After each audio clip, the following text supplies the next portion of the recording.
Hello friends, welcome back to our channel ருசி-பசி kitchen. இன்றைக்கி நம்ம பார்க்க போகிறது குழந்தைங்களுக்கு ஒரு மருந்து தாங்க பார்க்க போகிறோம். இது அனுபவபூர்வமாக நாங்கள் இப்போ வரைக்குமே எங்கள் பிள்ளைங்களுக்கு கொடுத்துட்டு வரோம். ஸோ இது பார்த்திங்கன்னா பெரியவங்களுக்கு வந்து கொஞ்சம் அளவுகள் மாறும், மற்றபடி எல்லாமே அதே தாங்க. ஸோ ஃபுல் வீடியோவை ஸ்கிப் பண்ணாமல் பாருங்கள்.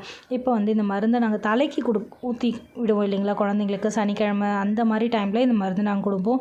அதுக்கு பார்த்திங்கன்னா இப்போ 3 குழந்தைங்களுக்கு செய்கிறதுக்கு நான் 5 வெத்தலை 5 கற்பூரவள்ளி எடுத்துருக்கேன். வெத்தலையை பார்த்திங்கன்னா எப்போவுமே அப்படியே போட்டுறக்கூடாது, ஏன்னா அந்த நரம்புலாம் பார்த்திங்கன்னா விஷத்தன்மை கொஞ்சம் இருக்குன்னு சொல்லுவாங்க. ஸோ வந்து அந்த நரம்பெல்லாம் எடுத்துகிட்டு அந்த நுனியும் அதே போல் கிள்ளி எடுத்துக்கோங்க. அதே போல் 5 கற்பூரவள்ளி எடுத்துருக்கோம்.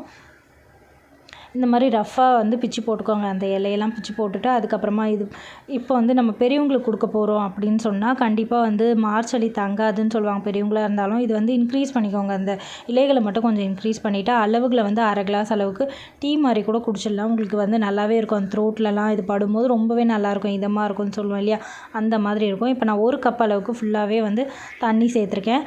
அதில் நம்ம போட்டு அந்த இலைகளை போட்டுடலாம். வெத்தலையும் கற்பூரவள்ளியும் போட்டுட்டு 7 எண்ணிக்கைக்கு மிளகும் 1 சிட்டிகை அளவுக்கு சீரகமும் சேர்த்துக்கோங்க. இது நல்லா ஒரு 1/4 கிளாஸ் அளவுக்கு கொதிக்கிட்டோங்க. கொதிச்சதுக்கப்புறமா நம்ம வந்து வடிகட்டி குழந்தைங்களுக்கு கொடுத்துடலாம். கொஞ்சம் வெதன்னு இருக்கும் போதே வந்து மருந்து கொடுத்துடலாம். இதுக்கு பார்த்திங்கன்னா நம்ம தேன் சேர்க்கணுன்ற அவசியம்லாம் கிடையாதுங்க. அப்படியே கொடுத்துட்டு கொஞ்சம் நேரம் விளையாட விட்டுட்டு முதுகை தட்டி விட்டால் போதும். ஸோ நமக்கு மோஷனில் வந்து குழந்தைங்களுக்கு அந்த சளி வந்து வெளியில் வர்றதை நம்மளால் பார்க்க முடியும். இதெல்லாம் பார்த்திங்கன்னா எங்கள் ஆயா 3 தலைமுறை பார்த்தது, அது எங்கள் பாப்பாங்களுக்கெல்லாம் செஞ்சது. அப்படியே இப்போ நாங்களும் வந்து அதை ஃபாலோ பண்ணிட்டு வரோம். ரொம்பவே எஃபெக்டிவான ஒரு விஷயம்னே சொல்லுவேன் இதை நான்.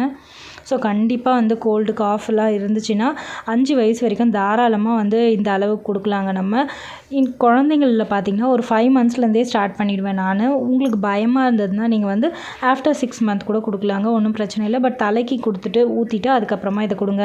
ஸோ எந்த மருந்துமே பார்த்திங்கன்னா ஒரு 3 நாள் காலையில் நம்ம கொடுத்தோன்னா ரொம்பவே நல்லாயிடும். அதுக்கு 3 நாளாக தலை குளிக்கணுமா அப்படிலாம் இல்லைங்க. ஃபஸ்ட்டே ஊற்றும் போது சூட்டை கலப்பிடும்னு சொல்லுவாங்க, அதுக்காக தான் தலைக்கு ஊற்றிட்டு இந்த மருந்து கொடுக்குறேன்னு சொல்கிறேன். ஸோ கண்டிப்பாக இதை ட்ரை பண்ணிவிட்டு எனக்கு கமெண்ட்டில் சொல்லுங்கள். உங்களுக்கு தெரிஞ்சால் எங்களுக்கு சொல்லுங்கள். தேங்க்ஸ் ஃபார் வாட்சிங். தேங்க்யூ.